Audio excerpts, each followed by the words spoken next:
কোরআন তাবিজের জন্য আসে নাই, কোরআন তাবিজ লেখার জন্য আসে নাই, চোর ধরার জন্য আসে নাই।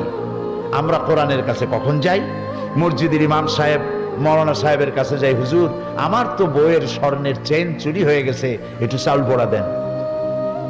বিশ্বাস করুন, চাউল পোড়া দিয়া যদি চোর ধরা যেত, অন্তত মুসলিম রাষ্ট্রগুলিতে পুলিশের চাকরি থাকতো না। সমস্ত মুসলিম দেশের থানাগুলিতে চাকরি হতো মৌলভী সাহেবদের। সেখানে বস্তায় বস্তায় চাউল দিয়ে বলা হতো, আপনারা চাউল পড়বেন আর চোর ধরবেন। প্রিয় ভাই সব, জেন তাড়াবার জন্য আর চাউল পড়ে চোর ধরার জন্য কোরআন আসে নাই। কোরআন এসেছে একটি সুখী, সমৃদ্ধশালী, শোষণ মুক্ত, দুর্নীতি মুক্ত, একটি ভীতিহীন, নিরাপত্তাপূর্ণ, একটি সমৃদ্ধশালী রাষ্ট্র উপহার দেওয়ার জন্য কোরআন এসেছে। কোরআন শরীফ চোর ধরতে আসে নাই, চুরি বন্ধ করতে এসেছে। কোরআন ডাকাত ধরতে আসে নাই, ডাকাতি বন্ধ করতে এসেছে।